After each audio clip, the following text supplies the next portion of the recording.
Hello guys, today we are starting the new chapter of class 11 physics, that is physical world. In this chapter we learn how much physics is interesting. Physics कितनी ज़्यादा interesting है और हम पढ़ेंगे the overview of the syllabus of class 11th and 12th. So let us start our chapter by the first definition of physics. Physics को अगर हम एक सिंपल वर्ड में हमें डिफ़ाइन करना है तो हम फिज़िक्स को बोलेंगे फिज़िक्स इज नेचर। एक सिंपल वर्ड में फिज़िक्स क्या है? फिज़िक्स नेचर है।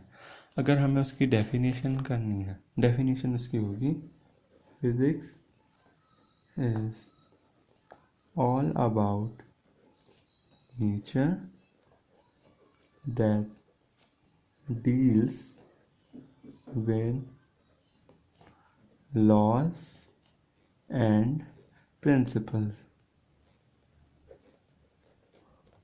ठीक है, तो फिज़िक्स क्या है? नेचर। ये हमने एक वर्ड में उसे डिफाइन किया, फिज़िक्स नेचर है। अगर हमने उसकी डेफिनेशन के बारे में बात करी, हमने डेफिनेशन में बोला कि फ़िज़िक्स क्या है? Physics is nature that deals with laws and principle. Laws and principle हमने इसलिए बोला कि फ़िज़िक्स में बहुत सारे लॉज होते हैं और फिज़िक्स में बहुत सारे प्रिंसिपल्स भी होते हैं। तो ये जो इसकी डेफिनेशन है, डेफिनेशन आप याद कर लीजिएगा क्योंकि डेफिनेशन आती है इंटरनल एग्जाम में डिफाइन करने के लिए। डिफाइन फिजिक्स, ठीक है। तो फिजिक्स क्या है? Physics is all about nature that deals with laws and principles. अब हम फिजिक्स के कुछ प्रिंसिपल्स के बारे में, फिजिक्स के दो प्रिंसिपल्स हैं, एक तो है यूनिफिकेशन और दूसरा है रिडक्शनिज्म। ठीक है, फिजिक्स के दो प्रिंसिपल्स हैं, यूनिफिकेशन एंड रिडक्शनिज्म। तो अब यूनिफिकेशन में क्या है? यूनिफिकेशन में जनरली होता है, ये बहुत सारे लॉज हैं, इन सब लॉज को हम एक लॉ से डिफाइन करते हैं, केवल एक ही लॉ से। बहुत सारे लॉज को एक सिंगल लॉ से डिफाइन करना, इसे ही यूनिफिकेशन बोलते हैं। बहुत सारे लॉज को एक ही लॉ से डिफाइन करना यूनिफिकेशन बोलते हैं। अगर हम इसकी डेफिनेशन लिखें, डेफिनेशन है it is the phenomena in which we define several laws by only one law। ठीक है, तो इसमें भी यही बोला गया कि बहुत सारे लॉज को एक ही लॉ से डिफाइन करना क्या है? यूनिफिकेशन। देखो, it is a phenomena in which we define several law by only one law. Several laws by only one law, तो इसको ही यूनिफिकेशन बोलते हैं। अब रिडक्शनिज्म फिजिक्स का सेकंड प्रिंसिपल है। रिडक्शनिज्म में जनरली इसका मतलब होता है रिड्यूस करना। रिड्यूस करना इसका मतलब होता है, सपोज हमारे पास एक बहुत बड़ी सिचुएशन है, पूरी सिचुएशन है, इसको हमने भागों में तोड़ा, मतलब इसको हमने पार्ट्स में तोड़ा। तो ये पहला पार्ट, ये दूसरा पार्ट, ये तीसरा पार्ट। पहले हमने पहले पार्ट को पढ़ा, दूसरे पार्ट को पढ़ा, तब तीसरे पार्ट को पढ़ा, तब जाके हमें ये पूरी सिचुएशन समझ आई। हमने क्या किया? हमने पहले एक सिचुएशन दे रखी थी, हमने उसे पहले छोटे छोटे पार्ट्स में तोड़ा, तो 3 पार्ट हो गए। तब हमने पहला पार्ट पढ़ा, दूसरा पार्ट पढ़ा, तब हमने तीसरा पार्ट पढ़ा, तब जाके हमें सिचुएशन पूरी समझ आई। तो इसमें यही होता है, इसमें कोई बड़ी चीज़ को शॉर्ट पार्ट्स में तोड़ना, तब उसे सॉल्व करना। इसका अगर हम डेफिनेशन की बात करें तो डेफिनेशन होता है कि it in reductionism we break a complex situation into smaller parts and then solve it। तो रिडक्शनिज्म में क्या हुआ? एक कॉम्प्लेक्स सिचुएशन दे रखी थी, उसको हमने स्मॉल पार्ट्स में ब्रेक किया, तब हमने उसे सॉल्व कर लिया। इसको इन तीनों को पढ़ा, तब इन तीनों को पढ़ा, तब ये पूरी सॉल्व हो गई। ठीक है, अगर हम इसके एग्जाम्पल की बात करें तो एग्जाम्पल ऑफ यूनिफिकेशन देख लेते हैं पहले। यूनिफिकेशन में क्या था, बहुत सारे लॉस को एक ही लॉ से डिफाइन करना, तो ये यूनिफिकेशन था। ठीक है, अब हम इसे एग्जाम्पल के थ्रू ऐसे समझते हैं। एग्जाम्पल ले लिया हमने एप्पल फॉलिंग और रोटेशन ऑफ मून, और हमने पेंडुलम स्विंग ले लिया। सपोज ये लॉ 1 है, ये लॉ 2 है, ये लॉ 3 है। इन तीनों लॉ को हम एक लॉ से डिफाइन करते हैं, लॉ ऑफ ग्रेविटेशन। तो यूनिफिकेशन में होता ही क्या है, बहुत सारे लॉस को एक ही लॉ से डिफाइन करना यूनिफिकेशन कहते हैं। एग्जाम्पल में भी वही आया, apple falling, rotation of moon and pendulum swing. इन तीनों लॉ को हमने एक ही लॉ से डिफाइन किया, जो था लॉ ऑफ ग्रेविटेशन था। जो लॉ ऑफ ग्रेविटेशन था उससे ही हमने इसे डिफाइन करा। अगर हम सेकेंड एग्जाम्पल की बात करें तो law of conservation of energy.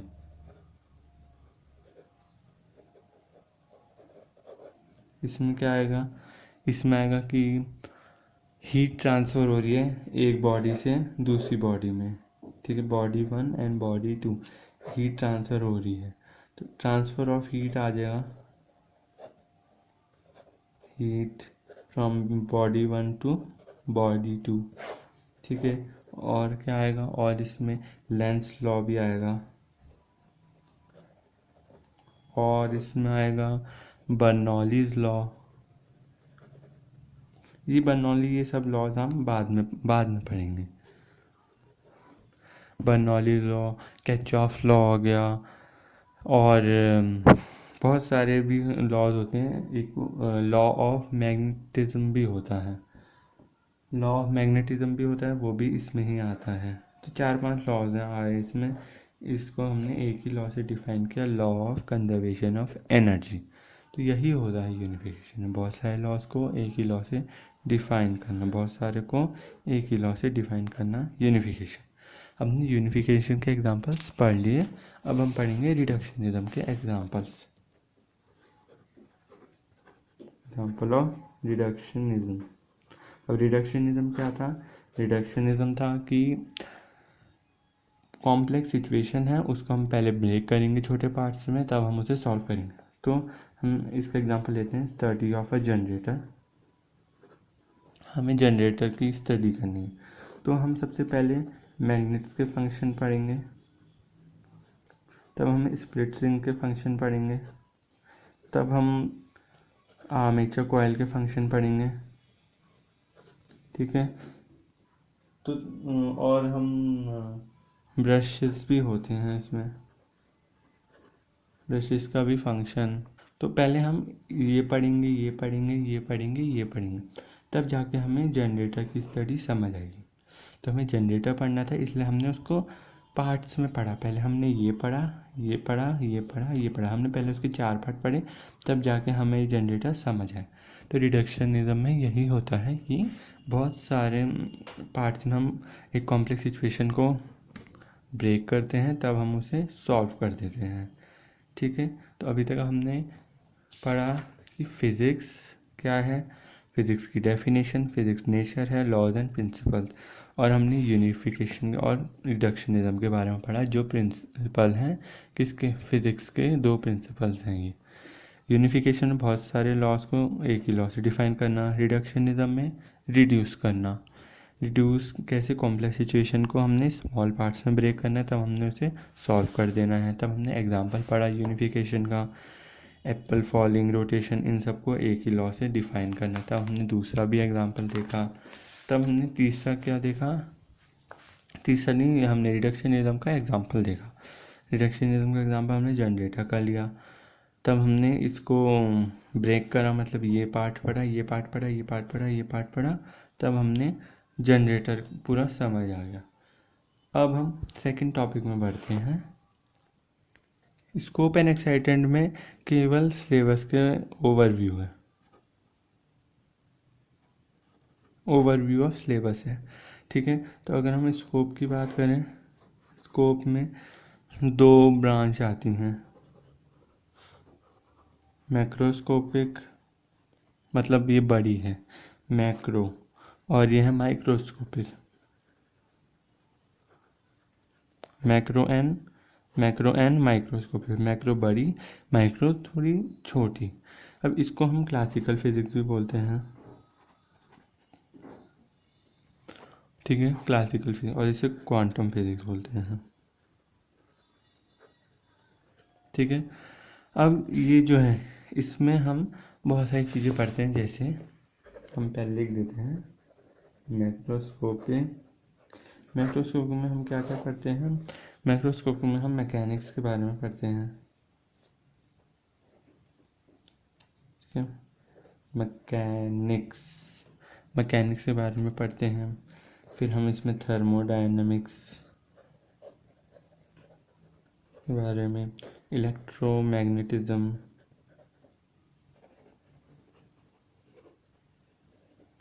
बारे में पढ़ते हैं, ऑप्टिक्स हो गया। इसमें हम मैक्रोस्कोपिंग में हम ये सब पढ़े, इसमें जैसे मोशन के बारे में पढ़ लिया हमने, ठीक है, वेव्स होगी, फ्रिक्शन हो गया, साउंड हो गया, इसमें हम ये सब पढ़ते हैं। अब थर्मोडायनेमिक्स में हम जनरली हीट के बारे में पढ़ते हैं, टेम्परेचर के बारे में पढ़ते हैं, लॉज होते हैं इसमें, ठीक है, लॉ ऑफ थर्मोडायनेमिक्स होते हैं। इलेक्ट्रोमैग्नेटिज्म में हम क्या पढ़ेंगे, चार्ज के बारे में, AC DC करंट हो गया, ठीक है, मैग्नेट्स हो गए, इसके बारे में। तो ये क्या था, मैक्रोस्कोपिंग। मैक्रोस्कोपिंग में क्या पढ़ा, मैकेनिक्स, थर्मोडायनेमिक्स और इलेक्ट्रोमैग्नेटिज्म के बारे में, ठीक है। अब हम आते हैं माइक्रोस्कोपिक में। ये स्मॉल मतलब माइक्रो मतलब स्मॉल, है ना। तो हम इसमें एटम के बारे में पढ़ेंगे, इलेक्ट्रॉन के बारे में पढ़ेंगे, ठीक है, नेचर ऑफ फोटॉन भी होता है, फोटॉन हम आगे पढ़ेंगे, ठीक है, nature of photon, electron and atom, इसमें हम ये सब पढ़ते हैं। मैं इसमें बस सिलेबस के बारे में ही है। स्कोप में अभी तक हमने क्या पढ़ा, स्कोप में हमने पढ़ा कि मैक्रोस्कोपिक होता है और एक माइक्रोस्कोपिक होता है। मैक्रोस्कोपिक मतलब क्लासिकल फिजिक्स, ये मतलब क्वांटम फिजिक्स, ये बड़ा ये छोटा। इसमें हमने मैकेनिक्स, थर्मोडायनेमिक्स, इलेक्ट्रोमैग्नेटिज्म पढ़ेंगे, और इसमें हम इलेक्ट्रॉन, प्रोटॉन और नेचर ऑफ फोटॉन के बारे में पढ़ेंगे। तो ये केवल सिलेबस के बारे में। अब excitement of physics, excitement of physics, excitement of physics मतलब हमें फिजिक्स के प्रति जिज्ञासा, ये बोला जाता है। और फिजिक्स के प्रति जिज्ञासा किस बात की है, हम कंडक्टिंग एक्सपेरिमेंट्स करते हैं तो हमें थोड़ा अच्छा लगता है, इंटरेस्ट आता है।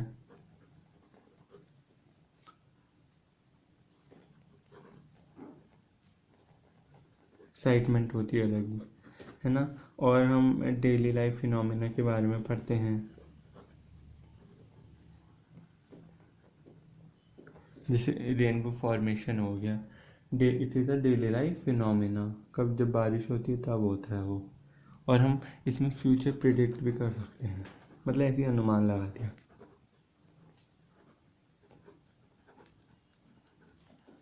ठीक है, फ्यूचर प्रिडिक्टेशन। तो एक्साइटमेंट ऑफ फिजिक्स में केवल यही था हमारा इंटरेस्ट कैसे होता है, कंडक्टिंग एक्सपेरिमेंट में थोड़ा, और daily life phenomena, future prediction. Scope and excitement में केवल इतना ही है। स्कोप एंड एक्साइटमेंट में क्या है कि केवल ओवरव्यू ऑफ सिलेबस है। स्कोप में हमने सिलेबस के बारे में पढ़ा, और हमने एक्साइटमेंट ऑफ फिजिक्स में क्या पढ़ा कि conducting experiment, daily life phenomena और फ्यूचर प्रिडिक्टेशन।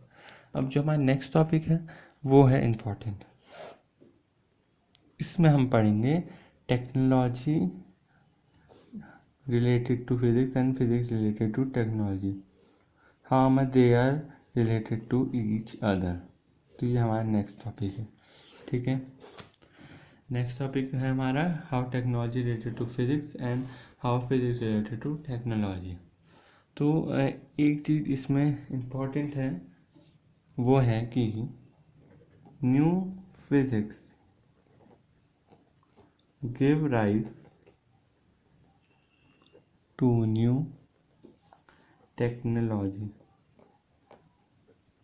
एंड इस सेम वे, मतलब इसका vice versa, need of new technology give rise to new physics. कहीं वाइस वर्सा है ये।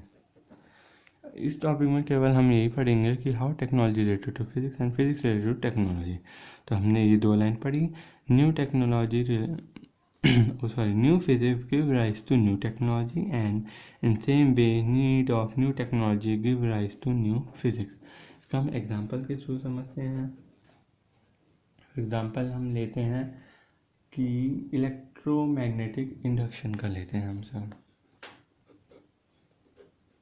इलेक्ट्रोमैग्नेटिक इंडक्शन, ये फिजिक्स के अंदर ही आता है, इलेक्ट्रोमैग्नेटिक इंडक्शन, है ना। तो हमने फिजिक्स पढ़ी पहले, ठीक है, हमने फिजिक्स पढ़ी, हमने इलेक्ट्रोमैग्नेटिक इंडक्शन के बारे में पढ़ा। तब हमें इससे क्या पता चला, इससे अल्टरनेटिव करंट डिराइव हो गया।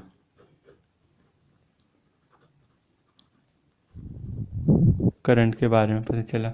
जब हमें अल्टरनेटिव करंट के बारे में चला, तब हमने इससे ट्रांसफार्मर बनाए, जनरेटर बनाया, ठीक है, होम डिवाइसेस भी बनाए, ठीक है। तो इसमें क्या हो रहा है, हमने जब फिजिक्स पढ़ी तब हमने ये टेक्नोलॉजी बनाई। ये टेक्नोलॉजी तो है, ये फिजिक्स के अंदर आता है, इलेक्ट्रोमैग्नेटिक इंडक्शन। तो हमने पहले फिजिक्स पढ़ी, हमने पढ़ा इलेक्ट्रोमैग्नेटिक इंडक्शन के बारे में पढ़ा, तब उससे अल्टरनेटिव करंट हमने मिला, तो हमने अल्टरनेटिव करंट से टेक्नोलॉजी बना दी, ट्रांसफार्मर भी बनाया, जनरेटर बना दिया, होम डिवाइसेस बना दिए। तो यहाँ क्या हो रहा है, ये वाली बात सेटिस्फाई हो रही है। New physics give rise to new technology. हमने फिजिक्स पढ़ी और टेक्नोलॉजी बनाई हमने, ठीक है, फिजिक्स पढ़ी और टेक्नोलॉजी बनाई। तो यहाँ पे फिजिक्स टू टेक्नोलॉजी हो रहा है। और एक और हम इसका एग्जांपल ले सकते हैं, EMW। EMW क्या होता है, इलेक्ट्रोमैग्नेटिक वेव, ठीक है। जो इलेक्ट्रोमैग्नेटिक वेव्स होती हैं, जब हमने उसकी स्टडी करी, फिजिक्स है ये, फिजिक्स के अंदर ही आती है इलेक्ट्रोमैग्नेटिक वेव। जब हमने इसकी स्टडी करी तो न्यू टेक्नोलॉजी जो अराइज हुई वो हुई वायरलेस कम्युनिकेशन, जैसे वाईफाई, इंटरनेट हो गया, ठीक है, इंटरनेट हो गया। तो इसमें भी यही हो रहा है, हमने जब फिजिक्स की स्टडी करी तब हमें न्यू टेक्नोलॉजी मिली। तो इसमें भी क्या हो रहा है, physics technology, new physics give rise to new technology. अब हम पढ़ते हैं टेक्नोलॉजी कैसे फिजिक्स करती है, need of new technology physics. इसमें हम लेते हैं स्टीम इंजन, ठीक है, स्टीम इंजन। अब स्टीम इंजन बहुत पुराने हो गए थे, तो हमें कुछ मॉडर्न बनाना था। तो हमने क्या किया, हमने फिजिक्स पढ़ी, स्टीम इंजन टेक्नोलॉजी के अंदर आएंगे, फिजिक्स के अंदर नहीं आएंगे, ठीक है। तो हमें स्टीम इंजन को मॉडर्न करना था, न्यू करना था, क्योंकि बहुत पुराने हो गए थे। तब हमने फिजिक्स पढ़ी, तब हमने फिजिक्स के अंदर थर्मोडायनेमिक्स पार्ट पढ़ा, ठीक है। थर्मोडायनेमिक्स पूरा हीट के बात करता है ना। तो थर्मोडायनेमिक्स से हमने जब पढ़ा हीट के बारे में, तब हमें एक न्यू टेक्नोलॉजी अराइज हुई, विच इज़ डीजल इंजन। तो हमने इसमें क्या हो रहा है, इसमें टेक्नोलॉजी से फिज़िक्स में जा रहे हैं हम। हमें टेक्नोलॉजी चाहिए थी, हमने फिज़िक्स पढ़ी और टेक्नोलॉजी मिल गई हमें। तो need of new technology give rise to new physics. ठीक है, तो इस टॉपिक में हमने क्या पढ़ा, how technology related to physics. इसमें हमने दो बातें पढ़ी थी, new technology give rise to new physics and need of new technology give rise to new physics. तो हमने सबसे पहले फिज़िक्स रिलेटेड टू टेक्नोलॉजी पढ़ी। ये वाली बात सेटिस्फाई कैसे हुई, हमने इलेक्ट्रोमैग्नेटिक इंडक्शन पढ़ा, इससे अल्टरनेटिव करंट हुआ। ठीक है, तब हमने ये वाली टेक्नोलॉजी आ गई, डिफाइन हो गई। तो new physics give rise to new technology. In same way electromagnetic wave हमने पढ़ी, तब हमने क्या किया, हमने वायरलेस कम्युनिकेशन बनाया। ठीक है, तो यहाँ पे भी क्या हो रहा है, physics give rise to technology. अब हमें स्टीम इंजन मॉडर्न करने थे, मतलब बहुत पुराने हो गए थे, धुआं छोड़ते हैं ना, अब नहीं होते ये। तो हमने फिज़िक्स पढ़ी, फिज़िक्स से हमने थर्मोडाइनमिक्स पढ़ा, थर्मोडाइनमिक्स से हमने डीजल इंजन क्रिएट करा। तो इसमें क्या हुआ, need of new technology, need थी ना, स्टीम इंजन को हमने कन्वर्ट करना था, किसी और में मॉडर्न करना था। तो need of new technology give rise to new physics. तो ये क्वेश्चन आ सकता है कि how technology and physics are interrelated. तो आप पहले ये लिख सकते हैं कि new physics give rise to new technology and need of new technology give rise to new physics. Then you can show any of one example और two example. तो ये एग्जाम्पल हैं, इस एग्जाम्पल से कोई भी एक शो कर दीजिएगा। अब जो नेक्स्ट टॉपिक है fundamental forces, 4 fundamental forces of physics है, वो बहुत इंपॉर्टेंट टॉपिक है, वो बड़ा अच्छा टॉपिक है। Now 4 fundamental forces of physics, 4 fundamental forces of physics, ये इंपॉर्टेंट क्वेश्चन आ सकता है। ठीक है, ये थोड़ा इम्पॉर्टेंट टॉपिक है। तो इसमें क्या आता है, 4 फंडामेंटल फोर्सेस के बारे में कभी बोला जाता है कि ये वाला फोर्स बताओ, या फिर कभी चारों में पूछे जा सकते हैं। तो फर्स्ट फोर्स जो है इनमें से वो है gravitational force.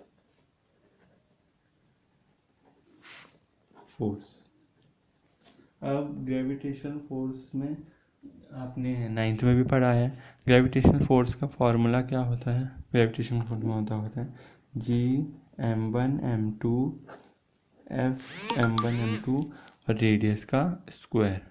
No it is not, there is G and F is equal to G m1m2 by R square. I am sorry, this is wrong. F is equal to G m1m2 R square. अब gravitation force क्या होता है, इसमें 2 body attract each other with some force, body 1 body 2।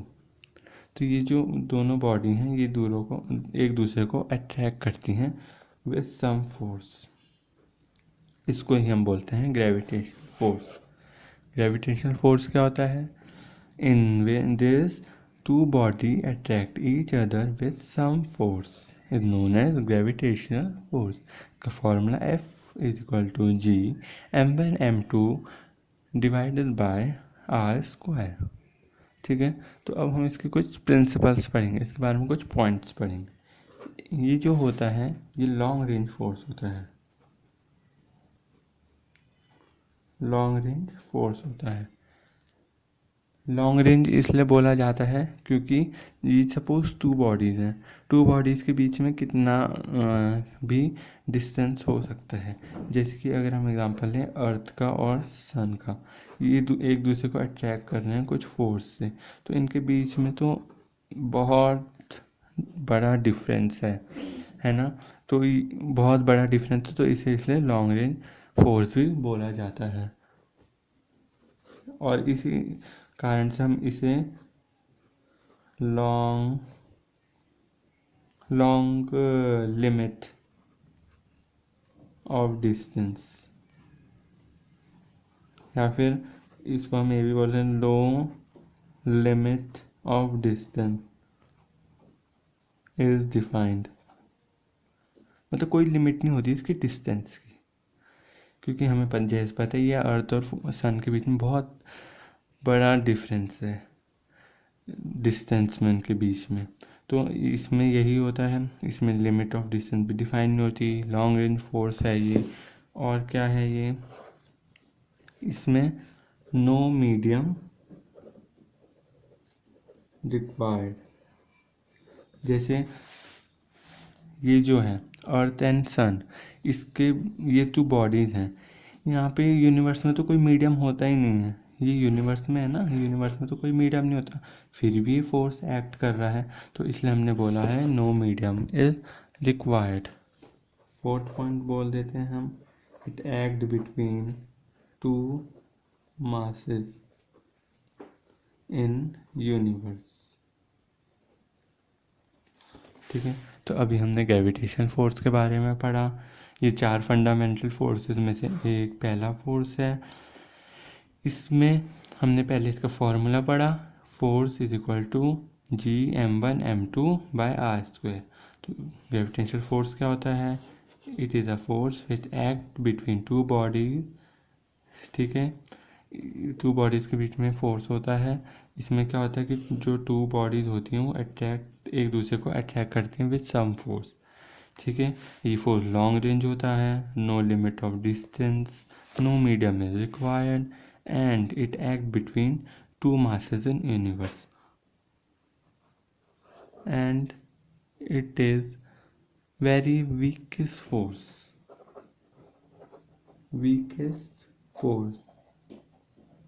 सबसे weak force है ये, चारों fundamental forces में से सबसे वीक फोर्स है ये। ठीक है, तो ये बात ध्यान रखनी है, तो वीकेस्ट फोर्स। अब हम सेकंड पढ़ते हैं। सेकंड फोर्स क्या है, इलेक्ट्रोमैग्नेटिक फोर्स। जो इलेक्ट्रोमैग्नेटिक फोर्स है ये एक्ट करता है बिटवीन चार्जेस। ठीक है, सपोज ये चार्ज है ना, पॉजिटिव चार्ज, पॉजिटिव चार्ज, ये दोनों रिपेल होते हैं। रिपेल क्यों होते हैं, ये देखो, 2 चार्जेस रिपेल बिकॉज इनके बीच में इलेक्ट्रोमैग्नेटिक फोर्स लगता है। और जैसे 2 नेगेटिव चार्ज हैं, ये भी रिपेल होंगे। क्यों होंगे, इनके बीच में इलेक्ट्रोमैग्नेटिक फोर्स एक्ट करता है। और एक पॉजिटिव चार्ज है और एक नेगेटिव चार्ज है, ये अट्रैक्ट होंगे। क्यों होते हैं, क्योंकि इनके बीच में भी इलेक्ट्रोमैग्नेटिक फोर्स लगता है। इसमें भी ऐसी है कि no medium is required, range इसकी बहुत बड़ी है, इनफाइनाइट रेंज है इसकी। ग्रेविटेशनल की भी ऐसी थी, है ना, लॉन्ग रेंज था ग्रेविटेशनल भी। और इलेक्ट्रोमैग्नेटिक एक और है, ये सेकंड स्ट्रॉन्गेस्ट फोर्स है। जो फर्स्ट स्ट्रॉन्गेस्ट फोर्स है वो स्ट्रॉन्ग न्यूक्लियर फोर्स है, ये सेकंड स्ट्रॉन्गेस्ट फोर्स है। ठीक है, अभी हमने इलेक्ट्रोमैग्नेटिक फोर्स के बारे में क्या पढ़ा, it is a force which act between 2 charges, it is second strongest force, it range is infinite, long distance, no medium is required. और एक मेन चीज़ ये चार्ज वाली ध्यान जरूर रखनी है कि चार्जेस रिपेल करते हैं, अट्रैक्ट करते हैं। क्यों, इनके जो बीच में इलेक्ट्रोमैग्नेटिक फोर्स लगता है, इसलिए ये रिपेल और अट्रैक्ट करते हैं। Now the third force come, that is strong nuclear force.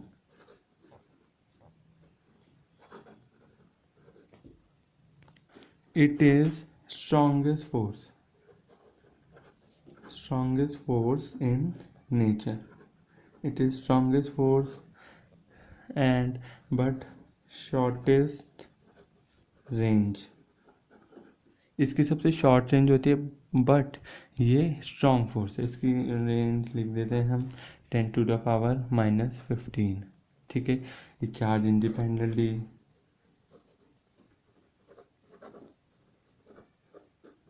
अब ये न्यूक्लियर फोर्स है, तो हम न्यूक्लियर के अंदर जाते हैं। न्यूक्लियर के अंदर क्या होता है, प्रोटॉन न्यूट्रॉन ये सब होते हैं। अब proton and proton positive charge है दोनों में, ये रिपेल करेंगे।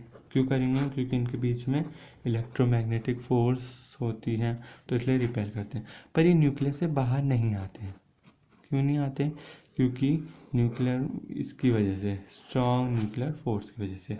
Proton repel, due to electromagnetic force but do not come out from nuclear because of strong nuclear force. तो strong nuclear force है, न्यूक्लियर था, न्यूक्लियर के बारे में हमने पढ़ लिया। अब इसके कुछ पॉइंट्स याद रखने हैं। स्ट्रॉन्गेस्ट फोर्स है, shortest range and charge independently. अब फोर्थ फोर्स आती है हमारी, it is weak nuclear force. ये रियरली पढ़ाई जाती है, कम से कम आता है ये तो हम थोड़ा 12th में देख भी लेंगे, पर ये कम आती है, ठीक है। तो वीक न्यूक्लियर फोर्स क्या है, ये भी ऐसी है, शॉर्ट रेंज है ये, ठीक है, और ओनली इन रेडियो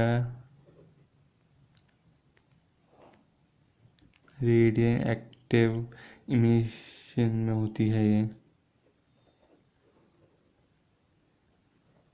ठीक है। और इसमें ये भी होता है न्यूट्रिनो एंड एंटीनोय के बारे में स्टडी होती है, इनका इंटरेक्शन इस बारे में पढ़ते हैं। तो इसमें बस और कुछ नहीं है। वीक न्यूक्लियर फोर्स ये रियरली पाई जाती हैं, मतलब रियरली पढ़ते हैं कम से कम, ठीक है। रियरली मतलब हम सबसे कम पढ़ते हैं इसे, इतना सिलेबस में ये नहीं है। इसमें कुछ पॉइंट्स आ रखते हैं। It is short range force only in radio active emission and study of neutrino and antineutrino interaction, ठीक है। ये हमारी थी 4 फंडामेंटल फोर्स। सबसे पहले हमारी कौन सी फोर्स थी, हमारी सबसे पहले फोर्स थी ग्रेविटेशनल फोर्स। इसमें हमने फॉर्मूला पढ़ा। ग्रेविटेशनल फोर्स क्या होती है, 2 object attract each other with some force is known as gravitational force. In this we learn about some principles. It is long range, no limit of distance and no medium is required, act between two masses in universe and weakest force. And second fundamental force is electromagnetic force that act between two charges. It is second strongest force in nature and range इसकी क्या है, long distance, infinite, no medium is required. Two charges repel and attract each other due to electromagnetic force act between them. Third force, strong nuclear force. Strongest force in nature, shortest range and charge independently. अब इसमें हमने nuclear force था तो हमने nuclear के बारे में पढ़ा। Proton positive, do not it repel because of electromagnetic force. अभी बाहर नहीं आता क्योंकि strong nuclear force. Weak nuclear force ये रियली पढ़ते हैं हम, कम से कम है सिलेबस में। शॉर्ट रेंज है, only in radio active emissions and neutrino and antineutrino के इंटरेक्शन के बारे में पढ़ते हैं। अब इनका एक रेशियो भी पूछा जाता है, gravitational week nuclear force, electromagnetic force और स्ट्रॉन्ग न्यूक्लियर फोर्स 1:10⁻25:10⁻36:10⁻38, मतलब ये इससे इतना गुना ज़्यादा है। ये रेशियो भी इम्पोर्टेंट है। अब लास्ट टॉपिक है हमारा फिजिकल लॉज है। इसमें कुछ लॉज हैं। लॉज मतलब इसमें ऐसे बता रहा है कि कुछ quantities remain uncharge at same फिर टाइम, ठीक है। कुछ क्वांटिटीज़ होती हैं वो अनचार्ज ही रहती हैं, मतलब वैसी ही रहती हैं, सेम अनचार्ज सेम रहती हैं, मतलब विद टाइम। फिजिकल लॉज में यही है, कुछ क्वांटिटीज ऐसी होती हैं जो अनचार्ज रहती हैं, सेम रहती हैं विद टाइम, ठीक है। अब इसमें कुछ लॉज, एक दो लॉज बोले हुए हैं, जैसे law of conservation of energy, ठीक है। इसमें कुछ चेंज नहीं होता, हाँ इसमें ये कुछ चेंज नहीं होता है, ठीक है। अब एक है linear momentum, law of conservation of linear momentum. इसमें भी जो पार्टिकल्स होते हैं वो अनचार्ज है ना, इस लॉ में भी अनचार्ज और सेम विद टाइम रहते हैं। क्यों, क्योंकि इसमें कोई एक्सटर्नल फोर्स नहीं लगता।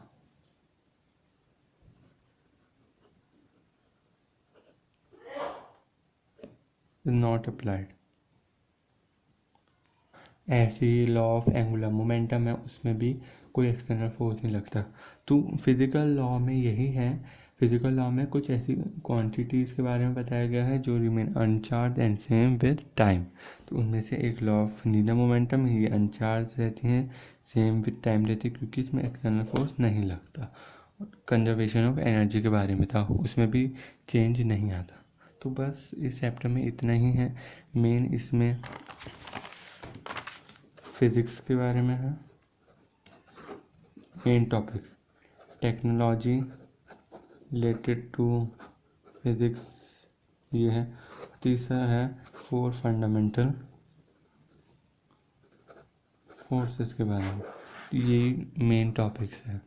ठीक है, I hope it will help you. Please like and subscribe our channel and do not forget to press the bell icon. Thanks for watching.